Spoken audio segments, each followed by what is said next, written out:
Happy Friday, and like I said in the preview, it's a beautiful day outside today in the lower mainland of BC. We'll start the news of the day with something I don't normally cover when a player passes away. This feels like it's something bigger and different, and for me personally too. Henri Richard, as I started learning about hockey as a kid, everybody hears about Rocket Richard, Maurice Richard, right? Henri Richard, who was the pocket rocket. He was a player with great longevity, a winner, tons of Stanley Cup rings. There will be a video on Henri Richard at some point in time, probably, I would think. A couple months down the road, probably once we get well into the playoffs, you'll see an Henri Richard video show up at some point. I'm pretty sure I've never covered Henri Richard. And passed away at age 84. And my condolences to family, friends of his, and all of that, of course. And a lot of the Stanley Cups that you see on this jersey, this being the centennial one, a lot of these Stanley Cups you see are from Henri Richard being associated with the team. So he was an absolutely huge part of the Montreal Canadiens franchise for a very long time. And it is very, very... So I don't know. It's one of those things that when this kind of thing happens, I think we can get kind of numb to it as well. I have my own approach with this kind of thing, but this is neither the time nor the place to discuss it. It's something I can discuss in another video, probably on my other channel at some point. Mika Zibanejad.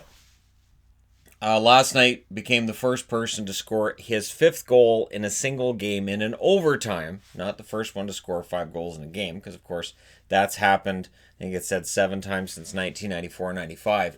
Still not very often, but he's the first one to score it in overtime since Fedorov did it, December 26th of 1996, with the Detroit Red Wings against the Washington Capitals. So it doesn't happen often. That's 24 years since the last time we saw that happen. It's insane that was 24 years ago. And this is, Zibanejad really has become a superstar, especially over, I'll say, the last couple of months. He's shown that ability to almost single-handedly drag the Rangers to not only respectability, potentially, he could drag them into the playoffs. And I know people are going to say, well, Panarin as well. I know Panarin's been excellent. Panarin had helpers last night as well. Those two together, absolute magic. Now, if you're a Carolina fan, you probably heard yesterday, I'm reporting it today, that Pesce's out for the season with shoulder surgery. So that definitely cuts them off at the knees when it comes to their defensive abilities as a team. I love Brett Pesce. I think he's fantastic, and you don't replace Pesce, not easily. So for Carolina, while we talk about them fading, the fact that they're missing both of their goaltenders, and they're missing Pesce, who might be, other than Jacob Slavin, their best defensive defenseman. Those are huge losses for them. So Carolina, it's been tough over the last couple of weeks.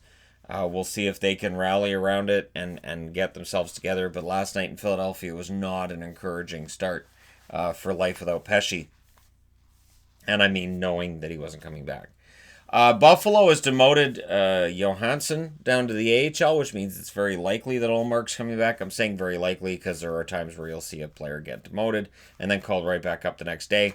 But it looks like Ullmark could be coming back for Buffalo. It is, of course, likely too late because they're now sitting with 66 points in 67 games. And it looks like Buffalo's missing the playoffs yet again. But Johansson, I think, showed enough in his call-up that if they decide to go with him as a backup next year, there are worse scenarios. I think of it like Montembeault last year in Florida, where he showed he can play backup. So maybe Johansson showed the same thing.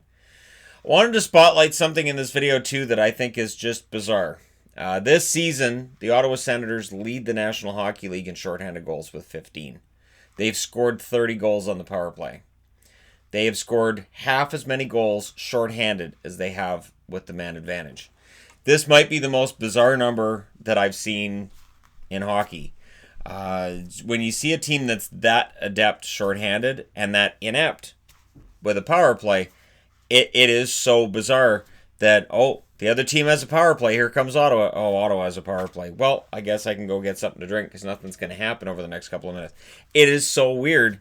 And yet, the fact that it was Bodker that got one last night shows it seems to be more of a structural design, a strategy shorthanded that works for Ottawa more than the players who are on that shorthanded group. And the power play, I don't know what to say about it because it's weird that one works really, really well and the other one's not. So, yeah. They can score when they're short a player. They can't when they're up a player. I don't know. It is something that really I don't know. I don't know that I've seen it before. It's something I can look through. That's the kind of thing I'll look through hockeyreference.com over the summer and pull up some numbers and just see that kind of thing and how often that can happen or not happen at all. Florida. It's been a rough run for Florida. Now we talk about empty seats in Florida. You know what doesn't help? An 8-game winless streak at home. That doesn't help sell tickets either. They haven't won a game at home since January, and this continues. And it was a good effort last night against Boston. They couldn't solve Halak. Barkov says they're PO'd. And then he said in Russia, we have a saying that if you don't score, then the other team scores on you. And I thought, okay, because it sounds like a punchline of a joke. But okay, all right, that's fine. So, you know, we'll see if Florida can pull out of this. They're not that far behind Toronto that we can just throw dirt on them and say their season's done.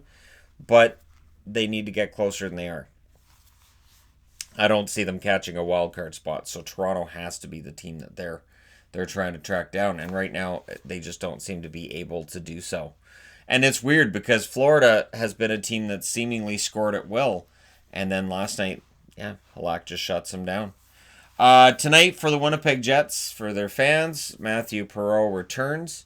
Offensively, hasn't been having a fantastic year, but it will be nice to have a veteran back in the lineup. And the sense that maybe Toronto's starting to get healthier. That's important. So yeah, we'll see how Perreault does tonight. It's highly likely he's playing tonight. I'm pretty sure it's confirmed he's playing tonight. There's enough smoke out there to say, yeah, there's fire. And Perreault's going to return. So we'll see how that goes for the Jets and whether or not the Jets can overcome Vegas tonight or Vegas goes in and wins their 10th out of 11. But let me know your thoughts in the comment section below. Don't forget to hit like and subscribe if you're browsing your way through. Just happened upon this video while you're hanging out on the internet. And hey, thank you guys so much for watching, for all your support. I will talk to you again soon.